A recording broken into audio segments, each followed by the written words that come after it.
मुझ में कोई तेरे फजल से आया हो, भाने को सना, भाने को सना। तू कमाल तेरी साथ मोड़े हुए कैसा चला मेरे बसे मेरे बसे मेरे बसे मेरे बसे सजदे में सर को झुका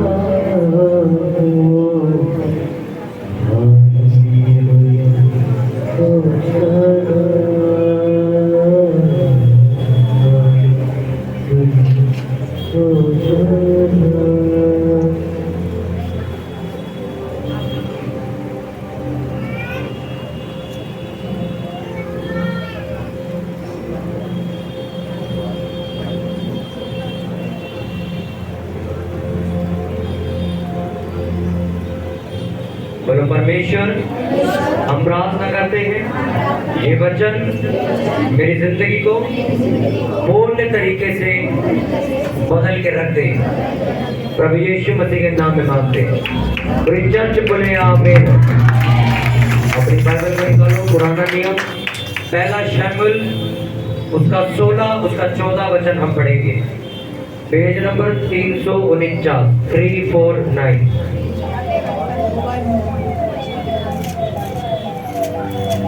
पहला शमूएल 16 उसका 14 वचन हम पढ़ेंगे।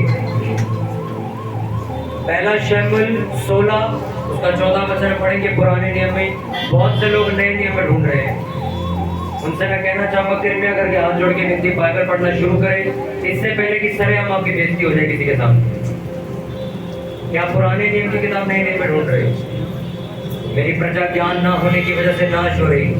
अगर परमेश्वर लोगों से बात करना शुरू कर दे तो लोगों को ये भी नहीं पता होगा कि ये वचन लिखा कहाँ है, और परमेश्वर कभी बात नहीं कर पाएगा। इसलिए रोज बाइबल पढ़ना जरूरी है। पेज नंबर 349 पुराना नियम पहला शमूएल 16 उसका 14 वचन हम पढ़ेंगे।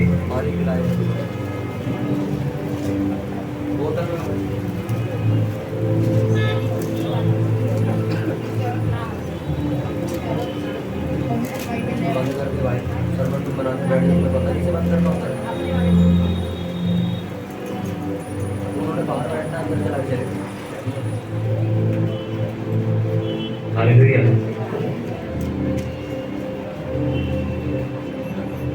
जैसे बुधवार को ऑयल के साथ प्रेयर हुई थी, आज दोबारा होगी वैसी प्रेयर। बुधवार की मीटिंग बहुत पावरफुल थी। मतलब मैं भी जब चर्च में रात को सोए उस ऑयल लगाने के बाद तो ऐसा लग रहा था रात को हवा उड़ रही। बहुत सारे लोगों ने मिस कर दी वो मीटिंग, पर वो ऑयल हम दोबारा देंगे आज, क्योंकि बहुत सारे लोग बहुत दूर रहते हैं, वो जहांगीरपुरी से बाहर से आते हैं, इसलिए वो उस मीटिंग में आ नहीं पाए। और इस बुधवार को वो मीटिंग दोबारा रखी जाएगी ताकि आप लोग दोबारा उस मीटिंग को अटेंड कर सको। उसमें ऑयल की बोतल कितने लोग घर ले गए थे? बहुत से लोगों को तो यहाँ लगाने के लिए भी दी थी और घर ले जाने के लिए भी 2-2 दी थी। तो उस ऑयल को संभाल के रखना। अगर वो उसको ये मत समझना कि वो उतना तो कितने दिन चल जाएगा, उसको दूसरे ऑयल में डाल के मिक्स करके रखो अलग से, और रोज सुबह उसको लगाया करो अपने सर पे, ये विश्वास करके कि परमेश्वर का अभिषेक मेरे ऊपर, मेरे अंदर कोई बीमारी अब दोबारा वापस नहीं आ पाएगी। तो उस ऑयल को वो कीमती है, वो बार बार इतना ऑयल नहीं बांटते। तो इस मीटिंग में हम देखेंगे कि एक देनी है कितनी देनी है।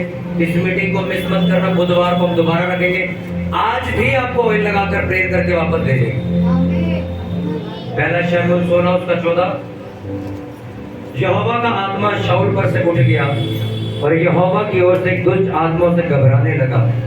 तब शाऊल के कर्मचारियों ने उससे कहा, सुन, परमेश्वर की ओर से एक दुष्ट आत्मा तुझे घबराता है। हमारा प्रभु अपने कर्मचारियों को जो उपस्थित है आज्ञा दे कि वे किसी अच्छे वीणा बजाने वाले को ढूंढ ले आए, और जब जब परमेश्वर की ओर से दुष्ट आत्मा तुझ पर चढ़े तब तब वे अपने हाथ से बजाए तो अच्छा हो जाए। शाऊल ने अपने कर्मचारियों से कहा, अच्छा, एक उत्तम वीणा वादक देखो और उसे मेरे पास लाओ।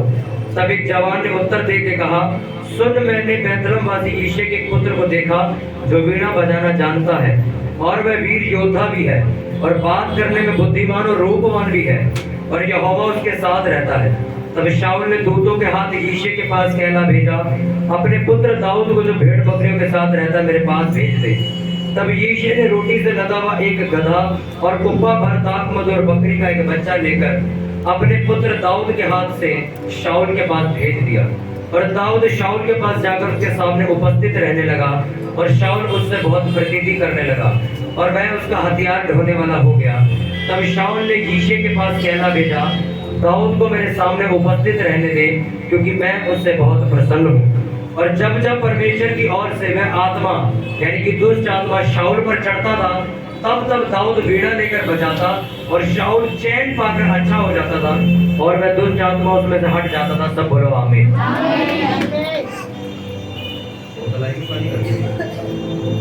अपने पड़ोसी को बोलो, ध्यान से सुन, सुनने से विश्वास पैदा होता है।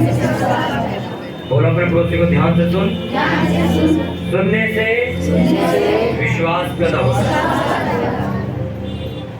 बाइबल में लिखा है, शाऊल के ऊपर पहले यहोवा का आत्मा विराजमान रहता था। बैठ जैसे लेना होगा, लेकिन दुखी मत कर। शाऊल के ऊपर यहोवा का आत्मा उतरता था।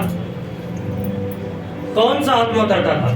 एक दुष्ट आत्मा उतरता था। और पहले ऐसा नहीं था, पहले शाऊल के पास भी यहोवा का पवित्र आत्मा रहता था, और वो जो कुछ भी करता था परमेश्वर उसके कामों को सफल करता था। पर जब उसने परमेश्वर की आज्ञा तोड़ी, जब उसने परमेश्वर का एक काम दिया वो नहीं किया और अपने मन की करके आया, तो लिखा वो आत्मा से छीन लिया गया और एक दुष्ट आत्मा से दे दिया गया। पहली बात, जब परमेश्वर तुम्हारी जिंदगी से चला जाता है तो एक दुष्ट आत्मा तुम्हारी जिंदगी में प्रवेश करता है। एक चीज तो याद रखना। और परमेश्वर का आत्मा तुमसे कब अलग होता है? जब तुम अपने परिवार के हिसाब से चलना शुरू करते हो, परमेश्वर के हिसाब से नहीं। उस वक्त परमेश्वर अपना आत्मा तुमसे छीन लेता है और एक दुष्ट आत्मा तुम्हारे घरों में काम करने लग जाता है। आपने बहुत बार ये चीज देखी होगी कि बहुत सारे मसीही लोगों के पास जो आपको ये भी पता है कि ये लोग परमेश्वर के हिसाब से सही नहीं चल रहे, ये अपने मन के हिसाब से चलते, इनको लगता है कि ये काम करना ठीक है तो कर लेते, इनको बाइबल से कोई लेना देना नहीं है। तो आप ये भी एक चीज उनके साथ देखोगे कि उनका पूरा परिवार उद्धार नहीं पाया होगा। कितनों ने देखा है कि जो व्यक्ति परमेश्वर के साथ वफादार नहीं है उसका परिवार भी कभी मसीह में नहीं आ पाता। आपने देखा होगा लाइव। क्यों ऐसा होता है? क्योंकि परमेश्वर का आत्मा जब लोगों में रहना बंद कर देता है, तो जब आप अपने लोगों को, अपने परिवार के लोगों को प्रभु यीशु मसीह के बारे में बताना शुरू करते हो, आपकी बात को डिनाई कर देते, आपकी बात को इग्नोर करके चले जाते, क्योंकि तुम्हारे पास वो अब सामर्थ्य नहीं बची। तुम्हारे पास अब वो सामर्थ्य नहीं जिसको सुनने के बाद लोगों के मन बदल जाए। मैं ये बात इसलिए कह रहा हूँ कि अगर आप प्रेरितों के काम पढ़ो तो उसमें लिखा, पतरस ने प्रचार करना शुरू किया और वहां पर 3000 लोगों ने प्रभु यीशु मसीह की शिक्षा को ग्रहण किया, माना और बपतिस्मा लेकर उसके साथ चल दी। पर जब आप लोग प्रचार करते हो तो कोई आपकी सुनता नहीं आपके घर में। उसका कारण ये है कि आपके पास परमेश्वर का आत्मा नहीं। आपके घर में आज भी दुष्ट आत्मा ही काम कर रहा है। क्यों? अब परमेश्वर ने शाऊल के ऊपर क्या अपनी मर्जी से भेजा था? नहीं। लिखा, शाऊल ने परमेश्वर की आज्ञाओं को तोड़ा था, इसलिए परमेश्वर ने अपनी आत्मा लेके एक शैतानी आत्मा उसके पास भेज दी, जो उसके ऊपर चढ़ती थी, उसे घबरा देती थी, उसे डर लगता था उससे। कितनों को बात समझ आ रही? बाइबल में लिखा कि इसके साथी उसको कहते कि एक काम कर कि किसी आराधना करने वाले को बुला, कि जब वो तेरे सामने बैठ के आराधना करे तो ये लाजमी सी बात है कि दुष्ट आत्मा चली जाएगी। तो शाऊल कहता ठीक है, जाओ किसी बढ़िया वर्शिप करने वाले को ढूंढ के लाओ। तो वो दाऊद को ढूंढ के लाते। तब दाऊद बच्चा था, 14 साल का लड़का था। उसको वीणा एक इंस्ट्रूमेंट होता है, उसको बजाना बहुत अच्छा आता था। वो परमेश्वर के लिए बहुत अच्छे गीत गाता था। तो उसको लेके आए, शाऊल के पास बिठा दिया उसको। तो जब उसने बजाना शुरू किया तो लिखा, जब जब वो वर्शिप करता था दाऊद जब जब गीत गाता था उसके सामने बैठ के, तो जो दुष्ट आत्मा उसे परेशान करता था वो उसमें से चला जाता था। हालेलुया। जब जब भी दाऊद वर्शिप करता था, आराधना करता था, तो लिखा शाऊल के ऊपर जो दुष्ट आत्मा थी वो उस वक्त के लिए चली जाती थी। क्या होता था जब वर्शिप होती, जब आराधना होती। मैंने आपको 4 पिलर बताए कलीसिया में जो होने बहुत जरूरी, जो पतरस ने शुरुआती कलीसिया में बताए थे। 2:41 मैंने पढ़ाया था आपको, उसमें लिखा वो शिक्षा पाने, संगति रखने, प्रार्थना और आराधना करने में और प्रचार करने में क्या रहे, लोलीन रहे। ये 4 चीजें अगर तुम्हारी जिंदगी में नहीं तो तुम एक पिलर बन के खड़े नहीं हो सकते। पहला कौन सा? शिक्षा। तुम्हें ये पता ही नहीं है कि प्रभु यीशु मसीह मुझसे चाहता क्या है, क्या नियम है मसीहत में चलने के, तुम्हें ये नियम ही नहीं पता। बहुत सारे लोगों ने तो बाकी के 99% नियम तो छोड़ो, पहला नियम बपतिस्मा लेना वो भी नहीं ले रखा, और वो अपने आप को भी आज एक मसीही समझते हैं। पतरस ने कहा अगर शिक्षा नहीं तुम्हें परमेश्वर के वचनों की, तो बाकी की सारी चीजें तुम्हारी व्यर्थ हैं। आज भी मसीही लोग बपतिस्मा लिए बगैर घूम रहे पर अपने आप को मसीही कहलाते हैं। आज भी मसीही लोगों को ये नहीं पता कि अगर मैं प्रार्थना करने वाला इंसान नहीं बना तो मुझे क्या नुकसान झेलना पड़ेगा। अगर मैं वचन पढ़ने वाला व्यक्ति नहीं बना तो कभी परमेश्वर मुझसे बात नहीं कर पाएगा। अगर मैं उपवास प्रार्थना करने वाला लड़का और लड़की नहीं बनी तो कभी मैं अपने परिवार का उद्धार नहीं देख पाऊंगी। तुम्हें शिक्षा ही नहीं है इस बात की, तुम्हें पता ही नहीं है कि करना क्या है।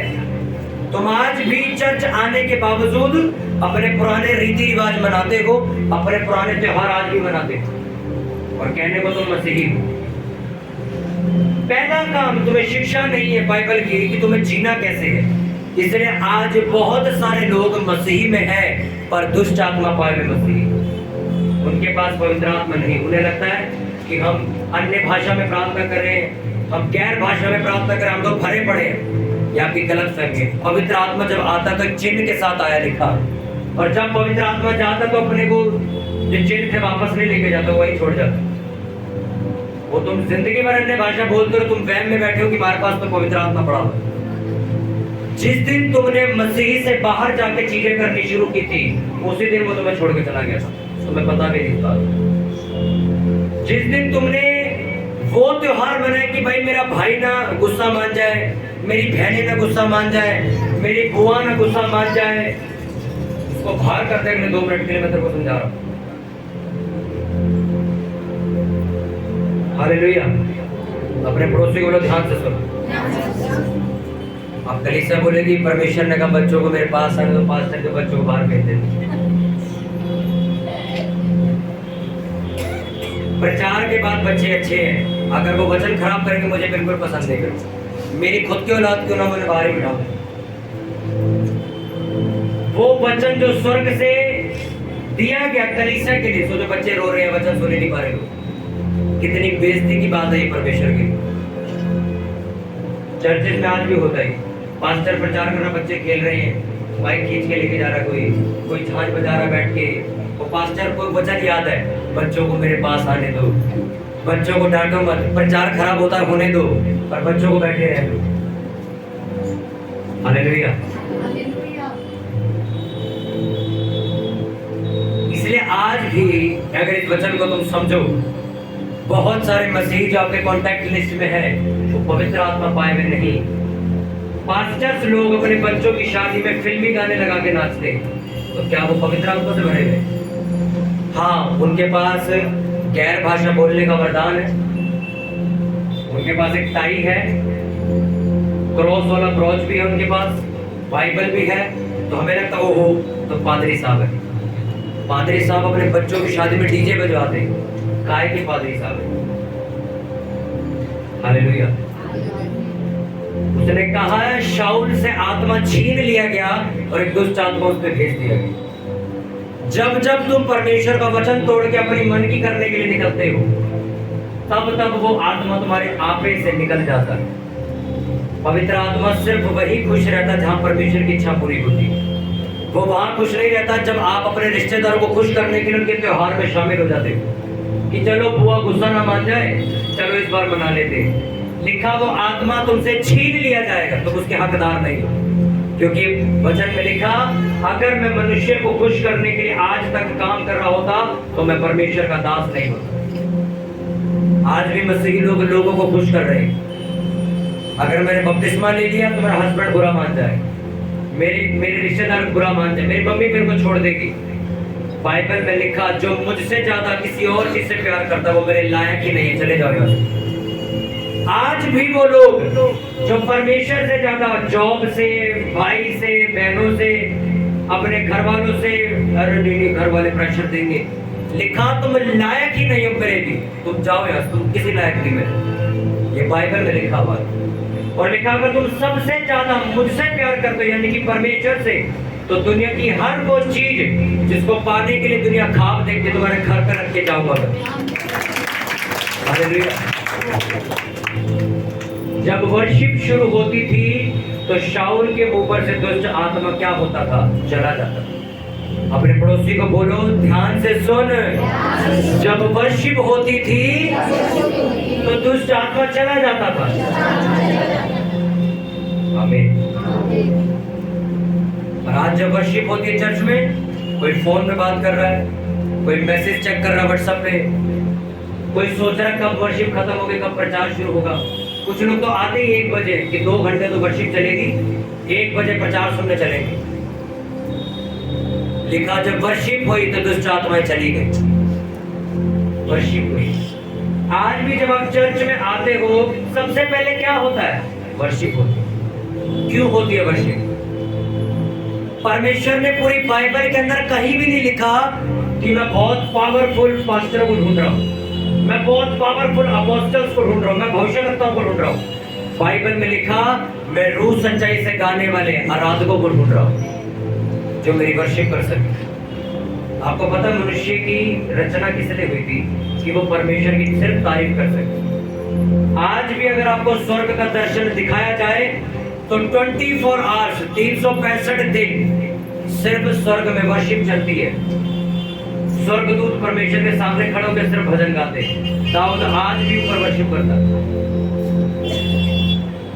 और आज आपके फोन में भी एक मसीही गाना तक नहीं। तुमने अपने फोन में फिल्मी गानों की रिंगटोन लगाई हुई और तुम मसीही बोलते हो अपने आप। वर्शिप तुम्हारे मुंह से निकलनी चाहिए, तुम्हारे घर में चलनी चाहिए, तुम्हारे फोन में चलनी चाहिए, तुम्हारे लैपटॉप में, जहां तुम जाओ वहां आराधना होनी चाहिए।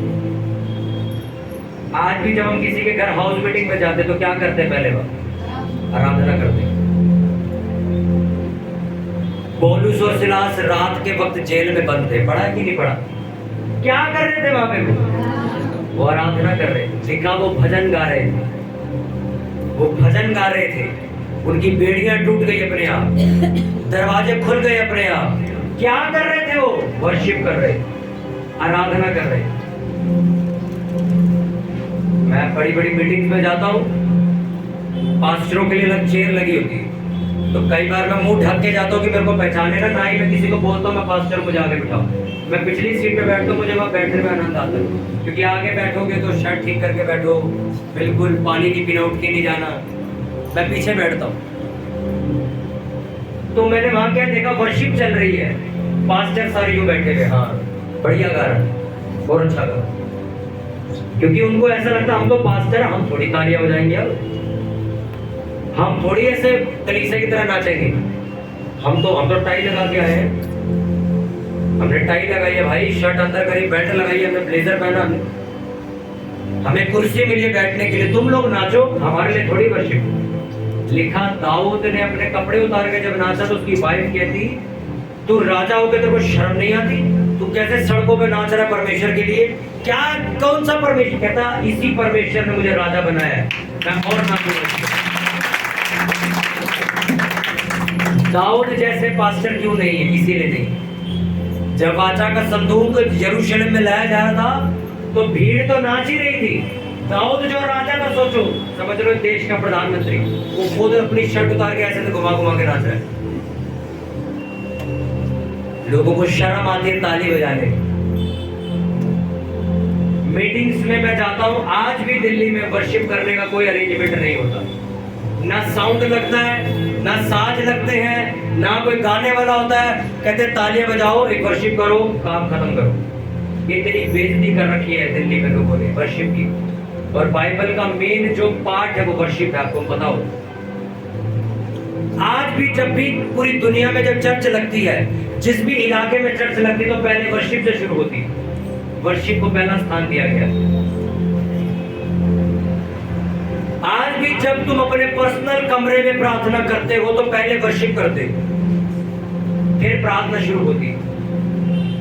और इतनी धज्जियां उड़ाई हैं वर्शिप की लोगों ने कि आप कंपेयर नहीं करते। मैं जाता हूं, मैं बैठता हूं, मैं कहा इतना सन्नाटा ना, मैं सच कह रहा, इतना सन्नाटा ना किसी की मौत में नहीं होता जो अपने चर्च में कर रखा है। मैं किसी के मरक में जाता हूँ ना, इतना वहां भी चहल पहल होती है, इतना सन्नाटा होगा चर्च में, ना तो कोई वर्शिप, बिल्कुल चुपचाप चर्च चल रही है। हमने केरल निकाली, केरल में बहुत पब्लिक चलती है हमारे साथ, तो रात के 12 बजे हम साउंड बजाते हुए नाचते गाते हुए कुराड़ी से आ रहे थे जागे हुए। एक क्रिश्चियन आदमी टकर गया वो, तो लड़के खड़े, इनको बोलने लगा तुम्हें तमीज नहीं है, तुम्हें ढंग नहीं है, ऐसे होते मसीह लोग, तुमने मोहल्ला इकट्ठा कर रखा है, इतना शोर मचा रहे हो, ये वो ऐसा वैसा। कौन है तुम्हारा पास? मैं खड़ा था पीछे, हमारे पास आ गया, कहते आप पास। मैं कहा ये क्या क्या शिक्षा दिया आपने अपने लोगों को? ये क्या कर रहे हैं? शोर मचा रहे हैं, नाच रहे हैं, सीटियां बजा रहे हैं, इतनी जोर जोर से नारे मार रहे हैं, ये कोई तरीका है? 12 बजे आप शोर मचा रहे हो। अब मैंने ना उसके मुंह की तरफ देखा, मैं कहा तू बिल्कुल बंजर मसीह, तेरी चेहरा बता रहा तेरा। मैंने उसी वक्त जहाँ ट्रक में सारे चढ़े हुए थे, मैंने कहा जितनी और तेज आवाज बोल सकते हो बोल। अब वो मुंह देख रहा मेरा। मैं कहा और क्या कह रहे थे सर आप सीटी, मैं सीटी मार इसके मुंह पे। वो कहता ढोल बजा, मैं कहा और तेज बजा। वो साइड हो गया। मैं कहा तुम लोगों ने बेड़ा गर्क कर रखा दिल्ली में, चुपचाप जाओ, चोरों की तरह जाओ, चोरों की तरह वापस आ जाओ। पता नहीं लगना चाहिए चोर आए थे कि मसीह आए थे। हाँ पता नहीं चोर कैसे आता है। अभी मैंने गाना गाया, चोर आया चोरी करने। कौन है चोर? शैतान। वो आता है चुपचाप, वो जरा ये कर, वो चुपचाप आता है। और जब दाऊद परमेश्वर का सिंहासन उठा के ला रहा था, कैसे आ रहा था? लिखा ऐसा कोई साज नहीं था जो बजता हुआ नहीं आ रहा था। हर तरीके का इंस्ट्रूमेंट सड़क पे बजाता हुआ लेके जा रहा था और खुद भी नाच के जा रहा था। ये बाइबल में लिखा हुआ है। लोग कहते हैं सीटी मार दी। यशाया की पुस्तक पढ़ो कभी बैठ के, उसमें साफ लिखा है मैं सीटी मार के अपनी प्रजा को इकट्ठा करूंगा। यहोवा कह रहे हैं। कितनों को समझ आ रही बात? वर्शिप इकलौती ऐसी चीज है जो तुम्हारे बंधन को खोल देती है। प्रेयर शुरू होने से पहले एक ब्रदर इस चर्च में आए, बैठे, आप वो पास्टर है, उनकी चर्च है यहाँ पे आस पास में। अब वो उस टाइम पास्टर नहीं थे, वो तो हमारी चर्च में आते थे। तो अपनी वाइफ को लेके आए। अच्छा कहते वाइफ मेरी बहुत प्रेयर करती है, मैं भी बहुत प्रेयर करता हूँ। मैं अच्छी बात है, बैठो। बैठे, वर्शिप शुरू हुई। आप विश्वास नहीं करोगे, उसकी वाइफ वर्शिप में जिस तरह बैठी थी उससे पलट के पीछे गिरी थी जाकर। मैंने पहली बार ऐसा देखा। मतलब कि अगर सीधा बैठे हैं तो सर पीछे चला गया, टांगे ऊपर से पीछे गई थी। इतनी बुरी तरह वो पीछे गई, उसके अंदर इतनी खतरनाक चीज थी और वो वर्शिप में ठीक हो गई। मैंने प्रेयर नहीं करी उसके, और जब आखिर में मिले मेरे को प्रेयर करनी होगी, कहते नहीं ठीक हो गया, ऐसा लगा कुछ निकल गया। क्या किया? सिर्फ वर्शिप करी। जब आप खो जाते हो आराधना में, सोचते हैं लड़कों का काम थोड़ी है वर्शिप करना, ये तो औरतों का काम है, वो बजाएंगी ताली, हम थोड़ी बजाएंगे, हमारी शान में फर्क आ जाए। हम तो चुपचाप बैठेंगे। मैं आपको सच कह रहा हूं, आज भी अगर तुम वर्शिप करने वाले मसीही नहीं हो, तुम्हारी जिंदगी से आराधना नहीं निकल रही, तो मैं तुम्हें सच करूं, कुछ ऐसे बंधन हैं जो सदा बंधे रहेंगे, वो टूट नहीं पाएंगे। क्योंकि बाइबल इस बात में गवाही देती है कि आराधना के द्वारा तुम्हारा छुटकारा हो जाता है। आराधना के द्वारा तुम्हारे बहुत से बंधन टूट जाते हैं। आपके घर में साउंड सिस्टम पड़ा, क्यों नहीं चलाते वर्शिप उसमें? सुबह उठते ही तुम व्हाट्सएप चेक करने लग जाते हो। सबसे पहले उठो, फोन में वर्शिप चालू करो और चला के फ्रिज में रख दो ताकि पूरे घर में आवाज जाए। शाम को अपने घर में आराधना चलाओ, अपनी फोन की रिंगटोन पे भी मसीह वर्शिप लगाओ। लोग कहते हैं हमारे ऑफिस में फोन बजेगा तो मुझे शर्म आएगी कि मैं क्रिश्चियन हूं। लिखा जब तुम शर्म करते हो तो मैं भी तुमसे शर्म करूंगा। मैं सच कह रहा हूं, कुछ लोग अपने स्टेटस पे मसीही का कोई पोस्टर भी नहीं लगाते। कोई बड़ी सभा मीटिंग होने वाली है, क्यों? मेरे यार दोस्त देखेंगे तो मजाक उड़ाएंगे। कितनों को समझ आ रही? वर्शिप करना जरूरी है, एक पास्टर को भी, एक मसीह कलीसिया को भी। वर्शिप का मतलब, लोगों को पता है वर्शिप का मतलब है सिर्फ आराधना करना। वर्शिप का असली मतलब है बाइबल में अपने आप को 100% समर्पण कर देना। 100% समर्पण कर देना। मैं इस पंखे की वर्शिप करता हूं, मतलब मैं इस पंखे के लिए जी रहा हूं, इसके लिए मर भी जाऊं। आप हेलो कहते हैं तू आराधना कर रहा है, तू किसके आगे सजदा कर? मैं इस लड़के, इसके लिए मैं मर भी जाऊंगा, जी भी जाऊंगा, सब कुछ। इसका मतलब है वर्शिप। वर्शिप का मतलब अपने आप को समर्पित कर देना कि जो कुछ है परमेश्वर तू। आपने कभी शैतानी लोग देखे?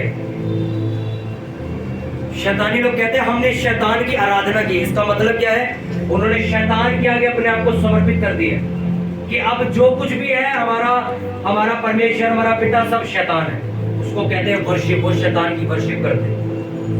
आराधना करने का मतलब अपने आप को 100% समर्पित कर देना।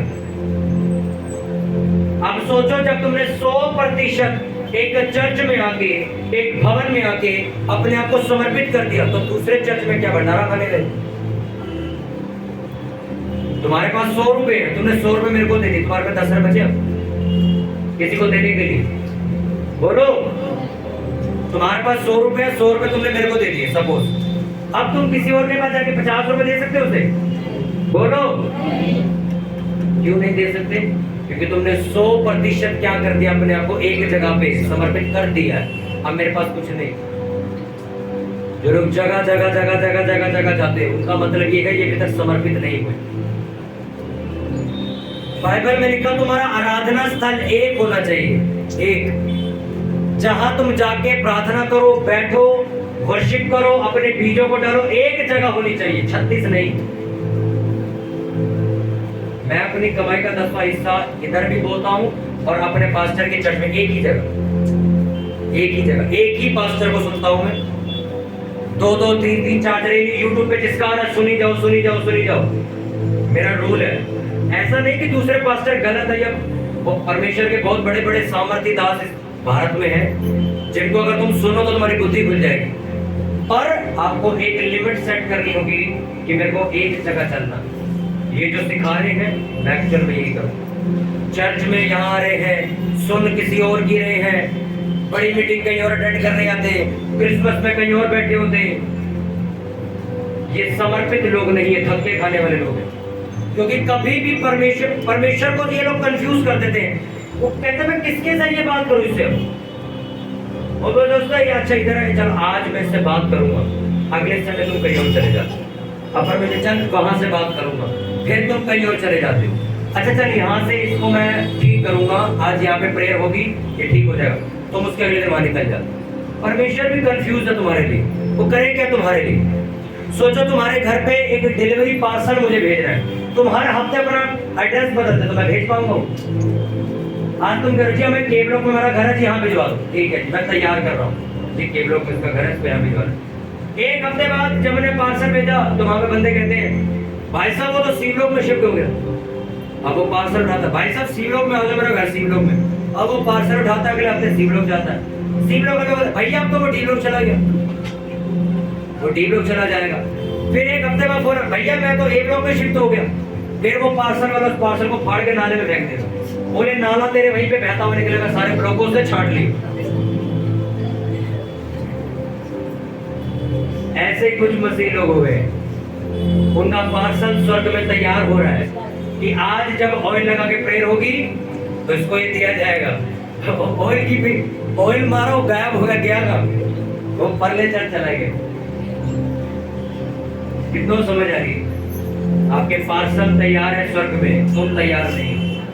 डिलीवरी का एड्रेस नहीं पता भी स्वर्गदूतों को, वो बेचारे धक्के खा रहे बाइक पे, पंख लगे हुए हैं, घूम रहे हो भाई की जगह ठीक जा, कभी इधर चला जाता कभी उधर। अरे इस टाइम पे लोग आते ना कहते वो लोग ठीक हो गए, मैं ठीक नहीं हुई, मैं वहां जाऊंगी। मैं कहा जाओ, अच्छा वहां जगह खुद मैं हो गई ठीक, नहीं मैं उधर जा रही हूँ, मैं जाओ।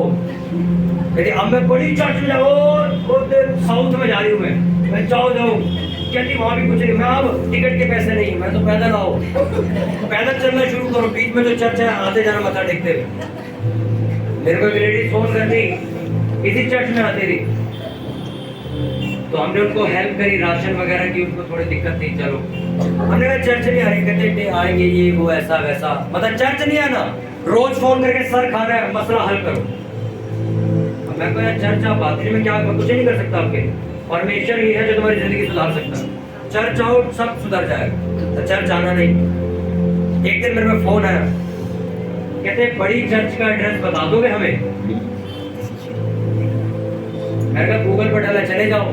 पहली बार तो मैंने कहा वो है 1-2 महीने बाद, अब कुछ नहीं हुआ, फिर आए कहते वो जो वो वाली चर्च आपने देखी होगी, वो अरुणाचल प्रदेश में ऐसे ऐसे करके। मैं कहा हाँ, वहाँ मैं सोच रही हूँ होके आऊँ अपने परिवार को लेके, शायद वहाँ मेरा कुछ हाल हो जाए। मैं कहा अब तुम्हें वहाँ मत जाओ, अब तुम लंदन जाओ बैनिंग की चर्च में, अब तुम कहते वहाँ थोड़ी जा पाई। मैं कहा वही हाल होगा, मैं तुम्हें सही, उसको समझ आ गया अभी मजाक उड़ा रहा है, उन्हें आज तक फोन नहीं किया 1 साल हो। सर मजाक तुमने उड़ाते नहीं, तुम खुद बनवाते। मुझे एक बात बताओ, मैं घर में प्रेयर कर रहा हूँ, मैंने सारी रात प्रेयर करी, सुबह में 5 बजे सोया, सुबह में आया, मैंने एक व्यक्ति के लिए प्रेयर करी, हाथ रखा, वो बंदा ठीक हो गया। कहाँ करी मैंने प्रेयर? घर पे। मैं अभी क्या रात को पहाड़ों में से आ रहा हूँ? बोलो, मैं यूपी से चल के आया हूँ यहाँ पे, आज घर से तो आया हूँ मैं भी। अरे अगर तुम्हारी जिंदगी में वो सारी चीजें हैं जो बाइबल के अनुसार होनी चाहिए, तुम चौराहे पे खड़े होकर प्रेयर करो, तुम्हारी वो सुन लेगा। समझ आएगी नहीं आएगी? चर्च कोई धर्मशाला नहीं है जहां तुम विजिट मारने आते हो, 2 महीने में एक बार होके आना चाहिए, काम सही चलेगा। चर्च एक फेलोशिप करने की जगह है, संगति, जहां पर हर हफ्ते इकट्ठा हुआ जाता है।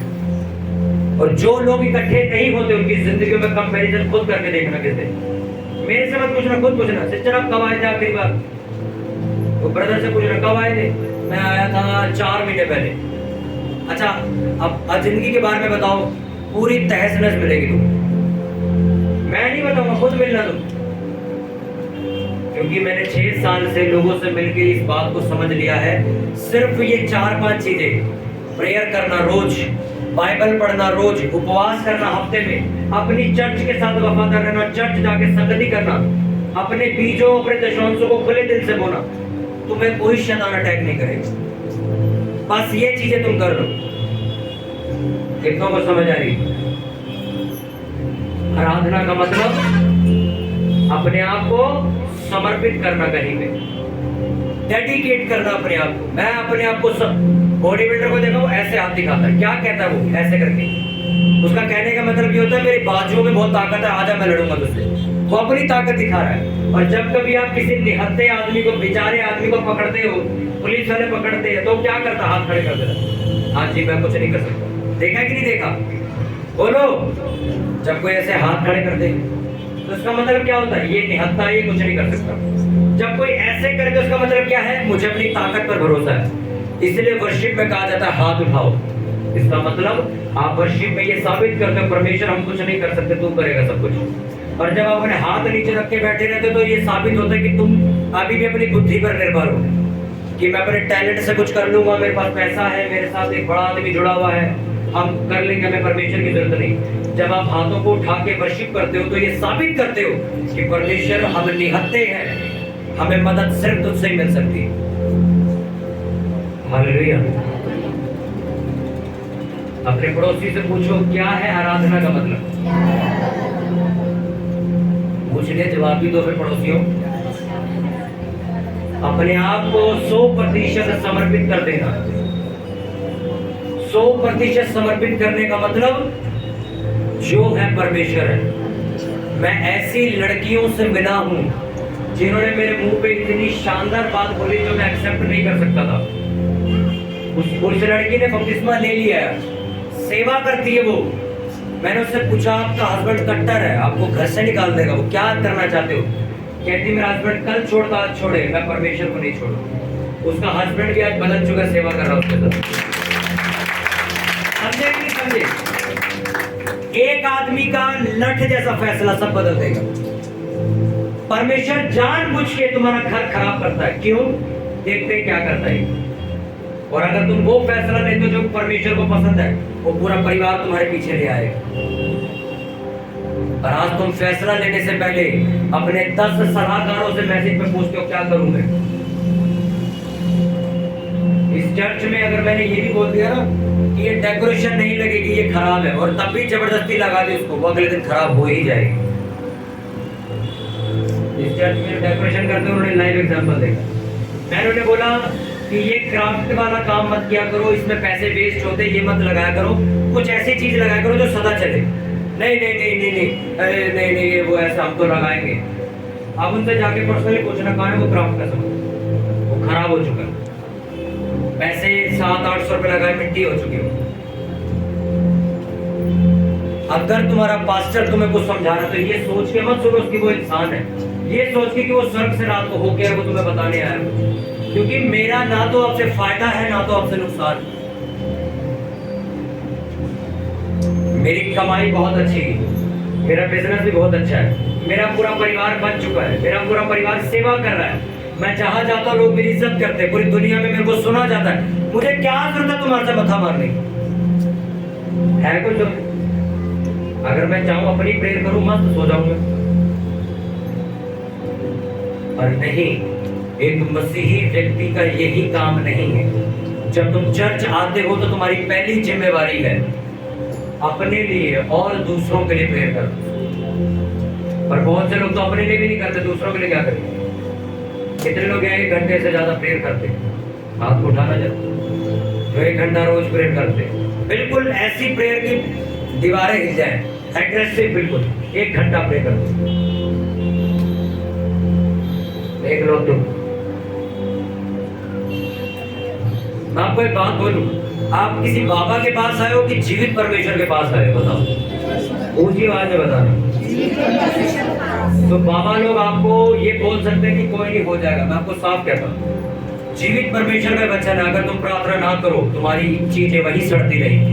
अब तुम्हें मानना है चाहे मत मानो, तुम्हें किसी का इंतजार करना है, तुम चाहते हो कि कोई मुझे आगे धक्का दे, मुझे हाथ पकड़ के ले जाए चर्च, ऐसा कभी नहीं होगा। 40 साल इंतजार करते रहो, 40 साल तुम बर्बाद रहो।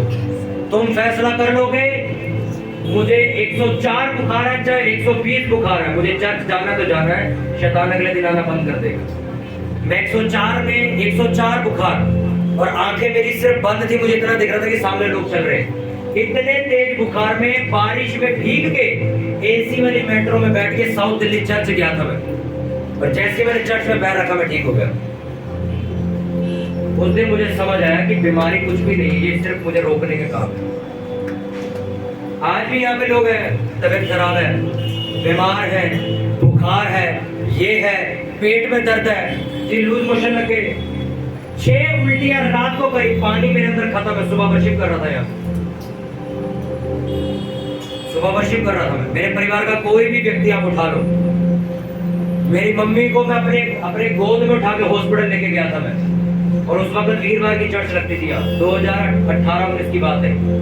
हॉस्पिटल छोड़ के आया, एडमिट करवाया, एक लड़की को बोला तू यहाँ खड़े रह मम्मी के पास, मैं सेवा करने जा रहा हूँ, और मैं चर्च में आया प्रेयर करने। तुम्हें एक सर दर्द होता तुम छुट्टी मार लेते हो। इसीलिए पास्टर लोग ज्यादा चमकते हैं, क्योंकि वो बहाने नहीं मारते। आपने उससे एक प्रचारक को सुना, वो जो फॉरेन कंट्री में ना उसके हाथ है ना उसके पैर है, देखा तुमने? क्या नाम है उसका? है निक करके उस लड़के का नाम है, देखा होगा, पास्टर है वो। उसके हाथ भी नहीं है, पैर भी नहीं है, एक निक नाम, बहुत फेमस, आपने देखा होगा, गोरा सा है वो, इंडिया भी आए थे। वो व्हील चेयर पे बिठा के उनको लेके आया जाता, ना उनके पास पैर है ना हाथ, बिल्कुल जड़ समेत नहीं है, पैर भी नहीं है। वो व्यक्ति हर संडे आता प्रचार कर, उससे बड़ी बीमारी है तुम्हें? फर्क है, तुम्हें मुफ्त में मिल गया, तुम्हें कदर नहीं, उसके हाथ भी नहीं है पैर में। हाउस मीटिंग में लोग नहीं जाते, सोचो फोन मिलाते रहो, नहीं आते। जब हमारे घर प्रेयर होगी तो सबको लेके आना, जब दूसरे घरों के हम से नहीं जाया जाता। जो तुम बोओगे सो काटोगे। आज तुम किसी के घर प्रार्थना कर लो, उसके घर को बरकत देने नहीं चाहते, कल को तुम्हारा घर भी खाली होगा। और आज मैं कुछ ऐसे अनाउंसमेंट करूंगा जिसके बाद रूल्स बदल दिए जाएंगे चर्च में, अभी करूंगा मैं मीटिंग के बाद। तो जितने भी लोग हैं जो छुट्टी मार रहे हैं सेवा में, जिनको बोला है 8 बजे आओ 11 बजे घुस रहे हैं, इन सबको साइड कर देंगे। मुझे वो बंदे यहाँ से आराधना के टाइम चाहिए। आराधना का मतलब तुमने चर्च में 100% समर्पित किया है। मुझे वही लड़के, वही लड़कियां, वही लेडीजें चाहिए जो 100% खड़ी होकर काम कर सकती हैं। जिनके पास ये बहाने हैं, मुझे रोटी बनानी है, झाड़ू मारने, पोछा मारना है, लेट, वो अपने अपने घर रहो, 11 बजे मीटिंग अटेंड करो, भीड़ का हिस्सा बनो, कोई परवाह नहीं। एक बात सोचो, लेडीजों को चुना गया सेवा करने के लिए लंगर की, तब भी मेरे को सुबह फोन आता घर पे कि मेरी मम्मी और पापा अकेले लगे हुए। हमारा क्या फायदा सेवा देने का? मैं और मेरा परिवार 2017 से सेवा कर रहे हैं आज तक मैंने किसी को मैसेज करके ये नहीं बोला कि तुझे श्राप मिले, तूने मेरी मदद नहीं करी। पर मैं ये पूछना चाहता हूँ, मुझे आज भी सेवा करने में दिक्कत नहीं, मेरे परिवार को सेवा करने में दिक्कत नहीं, तो तुम कब करोगे? तुम्हारा यही नाटक जिंदगी भर चलता रहेगा। 10 बजे आ रहे हैं, 10:30 आ रहे हैं, कोई 9 बजे आ रहा है, कोई 11 बजे के बाद आ रहा है। तुमने चर्च को तमाशा समझा है, तुमने दूसरी चर्चों की तरह इस चर्च को भी तमाशा समझा है। 11 बजे का टाइम है, 12 बजे चलेंगे। लंगर बनाने की सेवा दी है, बाहर में जाना, आंटी बना लेगी खुद, अपन तो चलेंगे 10 बजे मस्ती से। यही सोचते होगे आप लोग। मेरा 11 बजे का टाइम है चर्च आने का, 10:55 में मैं यहाँ पहुंचता हूँ। सुबह 6 बजे प्रेयर करके सोता हूँ मैं, तब भी पहुंच जाता हूँ। और तुम लोग सारी रात सो के भी 8 बजे नहीं आते।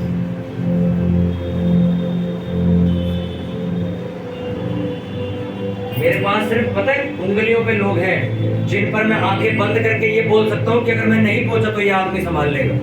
सिर्फ गिनती के लोग हैं मेरी उंगली पे, क्या ये लड़का है, ये लड़की है, ये वाली सिस्टर है, ये है। अगर मैं नहीं भी पहुंचा, ये बंदे अपने आप संभाल लेंगे सब कुछ। मुझे सिर्फ आज तक वो 2-3 ही लोग मिले बस, बाकी सारे हर संडे का नया बहाना होता है। एक लड़के को सुबह 8 बजे भेजा, कहते 20 मिनट में वापस आ, तैयारी करनी। वो 10 बजे छत पे गुजरा, आगे बहाना क्या लगाया, गले में खराश थी। अरे तुम डूबके को नहीं मरते? बुधवार को जब प्रेयर हुई, वर्शिप हुई, आप सोचो वर्शिप में मेरे को सुर लगाना है, फायर प्रेयर में मेरा गला खुलता है। जब तक मीटिंग चल रही मैं बोलता रहूंगा, मेरे गले की क्या हालत होती होगी। तुम्हारे को एक बीमार अपन छुट्टी पे कहे 10 बजे आएंगे बाबा, और मत फोन कर। समझ आ रही कि नहीं आ रही? मैं आपको वर्शिप समझा रहा हूँ। वर्शिप लोगों को लग रहा है मैं सिर्फ ताली मारने की बात कर रहा हूँ। वर्शिप का मतलब अपने आप को समर्पित कर देना, अपने आप को उड़ेल देना कि मैं जो कुछ भी कर रहा हूँ परमेश्वर के लिए कर रहा हूँ।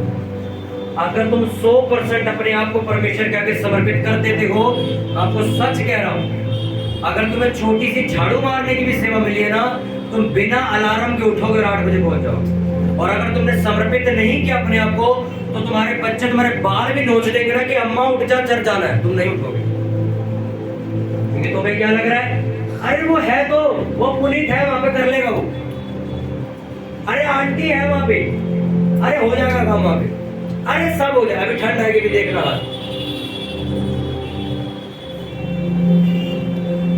आराधना का मतलब क्या है बोलो? अपने आप को समर्पित कर देना। मैं चर्च जाता था, शुक्रवार को चर्च लगती थी साउथ दिल्ली मालवीय नगर में। 7 बजे वो चर्च लगती थी, मैं 4 बजे जाता था। उस टाइम मैं स्कूल में पढ़ता था। 2:30 बजे पीतमपुरा एफसी ब्लॉक में पढ़ता था। छुट्टी होती थी, बस पकड़ के घर पहुंचता था, कपड़े चेंज करे, फटाफट नहाए धोए, 4 बजे मैं चर्च निकल जाता था। करता क्या था, मैं जाके दरी बिछाने का काम था मेरा। ऐसा वहां पर एक पुलपिट होता, उसको साफ करने का, को साफ करने का, साफ करके फिर जो लोग आते थे उनकी चप्पलों को सेटिंग करके रखना, और फिर मैं बैठ के वचन सुनता। फिर जब लोग चले जाते थे तो जो पास्टर थे, क्योंकि घर में चर्च लगती थी, वहां पे जो चाय बनती थी वो बर्तन धोना मैं और मेरी सिस्टर यही करते थे। 11 बजे घर आते थे हम। आखिरी मेट्रो जो आती है साउथ दिल्ली से रात को 11 बजे फिर हम घर पहुंचते थे। सोचो उस वक्त मेरा परिवार प्रभु यीशु मसीह को नहीं जानता था। घर घुसते ही हमारे घर कलेश होता था कि तुम लोगों ने चर्च में अपनी जिंदगी दे दी जो तुम चर्च से घर ही नहीं आते हो। और हम तब भी कहते थे, मैं कहा नहीं हम तो इतने ही बजे आए। घर वाले कहते आज के बाद इतनी लेट आए तो घर वही रहना, यहाँ बता रहा। हम कहा ठीक है वही रहेंगे। और कितने दिन में अपने पास्टर के घर ही रहता था। स्कूल भी जाना, जॉब वहीं से निकल जाते थे। ऐसे कर करके यहाँ तक आया हूँ। और आजकल के लड़कों को तुम फोन मारते रह जाओ, मिलाते रहो फोन, मिलाते रहो फोन। अभी तो भाऊजी ने नहाना शुरू किया है, 15 मिनट बाद अभी तो साबुन मिला है उसे, अब लगना शुरू होगा। अब लगा रहे हैं। मेरे को फोन कहता 45 मिनट पहले फोन किया एक लड़के ने, तो मैं पीछे बैठा था। कहता 45 मिनट पहले फोन किया तो कहते अभी भी नहा रहा है। मैं कहा लक्स साबुन की ऐड चल रही है, साबुन उछाल रहा है तुम 45 मिनट से नहा रही है। अपनी जनानी को फेल करेगा ये तो शादी के बाद। 45 मिनट सोचो। पता है तुम्हें 11 बज गए हैं, वर्शिप शुरू होने वाली है। घर पे क्या कर रहे हैं? शेव। ये बाल रह गए मत, अरे फूकने दे टाइम, आराम से सेटिंग हो गई। अब तक कितनों को समझ आ रही है? आ रही कि नहीं आ रही? तो मैं आज मैं वर्शिप और चर्च का मतलब समझा रहा हूँ सिर्फ। जितने भी लोग आज तक चर्च का मजाक बनाते आए हैं वो मजाक बन के रह गए। जितने लोगों ने आज तक अपनी सेवा की इज्जत करी है उन्होंने इज्जत पाई नहीं। अगर मैं आपका दुश्मन हूं ना तो मैं आपको ये बातें समझाऊंगा ही नहीं, पर मैं चाहता हूं कि तुम्हें शैतान के फंदे से बचाना। टाइम सुधार लो जितने सेवा वाले। अच्छा कुछ सोचो, जो लंगर वाले लोग हैं जो लंगर बनाते हैं, तुम लेट भी हो तब भी लंगर बन जाता है। अगर तुम नहीं भी आते तब भी बन जाता है। ऐसी मैं कहता हूं मेरे को शर्म आती है। लोग पता क्या करते हैं, बुलाया 8 बजे, 10:30 मैं पीछे बैठा तो 10:50 पे आके आंटी कोई काम, एक काम है सांस ले, पानी पी तू, हवा खा। उन्हें भी पता कि हम बेशर्मी वाली बात पूछ रहे हैं। 8 बजे ही मेन काम शुरू हुआ था, तरपाल लगी, सामान निकला, झाड़ू लगा। सोचो इस चर्च की लेडी से झाड़ू मारने नहीं आती, लड़के झाड़ू मारते आगे। कितनी शर्म की बात है। लड़के मेरे को सुबह फोन, मेरे को क्योंकि फोन में मैं सो तो जरूर रहा हूं तो मेरे कानों में सारी बात जा रही थी चर्च में भी क्या हो रहा है, कौन नहीं आया, कौन आया। कहते लड़का गया है झाड़ू मारने सीढ़ियों पे, पोछा लगा रहा है। सोचो प्रभु यीशु मसीह ने कहा अपना बोझ मुझे दे दो, मेरा बोझ तुम ले लो। तुम्हारा अपना बोझ अभी भी चल रहा है, रोटी बनानी है, घर की सफाई करनी है, ये करना है, वो अभी मैं बोल दूंगा ना मैं घर पे आ रहा हूँ, पास्टर जी 1 महीने का टाइम दो तो घर की सफाई करनी। तो रोज क्या करते हो फिर? तुम चर्च में यही तो बहाना लगा रहे थे कि घर पे सफाई हो रही है। जब घर आया तो कुछ भी नहीं करा हुआ साफ, तो तूने ऐसा कि तूने झूमर लगाए हुए। साफ नहीं बताते, हम उठे ही 10 बजे हैं सो के। आराधना का मतलब जब कोई तुम्हें ये कहे अरे भाई ये त्योहार मना ले, अरे तो बुरा मान जाएगा, तुम उसके मुंह पे बोलोगे ये क्या इसका बुरा खानदान भी बुरा मान जाए, नहीं मनाता क्या? अगर तुम एक्चुअल में वर्शिपर हो परमेश्वर के, अगर तुम परमेश्वर के आगे अपना समर्पण कर चुके हो, तुम रीति रिवाजों में अपने आप को दोबारा नहीं फंसाओगे, तुम अपने आप को त्योहारों में नहीं फंसाओगे, तुम लोगों को खुश करने वाला कोई भी काम नहीं करोगे। तुम वो करोगे जो बाइबल करने को कह रही है। तुम कदम उठाने वाले, स्टेप लेने वाले स्ट्रॉन्ग बनोगे। तुम विजिटर्स की तरह चर्च में एंट्री नहीं करोगे कि साल में 2 बार आता है। तुम एक मेंबर बनोगे परमेश्वर की कलीसिया की, कि हर संडे तुम्हें सेवा दी जा सके, तुमसे परमेश्वर के काम करवाए जा सके। हालेलुया। अपने हाथों को उठाओ, अपनी आंखों को बंद करके बोलो परमेश्वर मुझे अनुग्रह दीजिए, मुझे अनुग्रह दीजिए कि मैं अपने आप को तेरे आगे समर्पित कर दूं 100%। मेरी जिंदगी में पहला स्थान और किसी का नहीं होगा। मेरी जिंदगी में परमेश्वर पहला स्थान सिर्फ आपका होगा। बोलो परमेश्वर मुझ पे दया कीजिए, मुझ पे अनुग्रह कीजिए, मुझे आराधना करने वाला बनाइए। मैं आपकी सेवा के साथ खिलवाड़ नहीं करूंगा, मैं बहाने नहीं बनाऊंगा, मैं तेरे कामों की इज्जत करूंगा, मैं तेरे भवन की इज्जत करूंगा, मैं तेरे वचनों को फॉलो करूंगा, जो तेरी शिक्षा है मैं उस पर चलूंगा, मैं लोगों को खुश करने के लिए नहीं जीऊंगा। बोलो परमेश्वर, परमेश्वर आज से जब मैं आराधना करूं तो बंधन टूटे, मेरी जबान को खोल दे कि मैं तेरे कामों को कर सकूं। बोलो ये वचन मेरी जिंदगी में 1000 गुना फलों को लेके ऊंची आवाज में प्रार्थना करूं।